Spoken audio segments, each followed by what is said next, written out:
unë jam I sigurt se greu me 1 shtator nuk do të ketë. Arsyeja është se e bëjmë për 2 qëllime. Qëllimi njerëzor dhe I profesionit arsimtarit është që të mos ja mohojmë voglushve të klasës parë realizimin asaj ëndre që ata tërë verën kanë mendu se si do të duket shkolla dhe si do të jetë takimi I parë me mësuesin apo mësuesen. Nga ana tjetër kemi edhe një obligim sindikal, do të shohim fillimin e vitit shkollor nga se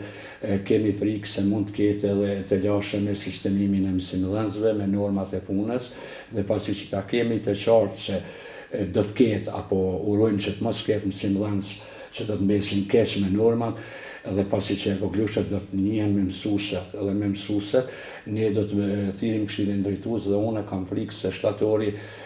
mund të ketë greva. Janë 2 arsye. Një është një reagim I ynë ndaj pushteteve lokale, nga se me kontratën kolektive tani 2 vjet ata nuk kanë bërë asnjë hap, madje edhe kanë hezituar të takohen me përfaqësues tonë të nivelive komunale, sepse ata kanë marrë obligim edhe kontrata I obligon, por kanë marrë edhe obligim takim me ministrin Bajrami që ta zgjidhin çështjen e kompenzimit 70% të udhëtimit dhe ta zgjidhin çështjen e 3 paga me rastin e pensionimit. Asnjëra nga këto 2 çështje ata nuk I kanë realizuar. Unë konkretisht I kam dërguar letra edhe në adresë të kryeparlamentarit, edhe në adresë madje të presidentit, edhe të kryeministrit,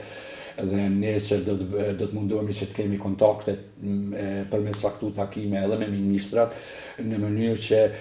t'ju tregojmë dhe ju kemi tregu për mes shkresave gjendjen dhe kemi kërkuar që të takohemi duke ju treguar se nëse nuk ka dialog atëherë të mos shprehin habisi që kanë zakon kur të ndodhin grevat. Unë po them mësimdhënësit e Kosovës e urrejnë greven, nuk e duan greven sepse edhe ata humbin shumë, po humbësit më të mëdha janë fëmijët, në këtë rast dhe në çdo rast tjetër fëmijët janë ata që nuk e kanë asnjërin faj.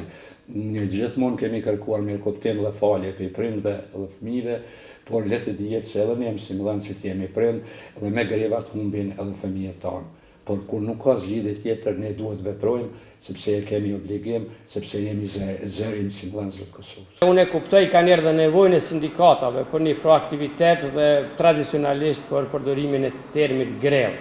Por unë lus miqësisht që ta shmangim këtë fjalor,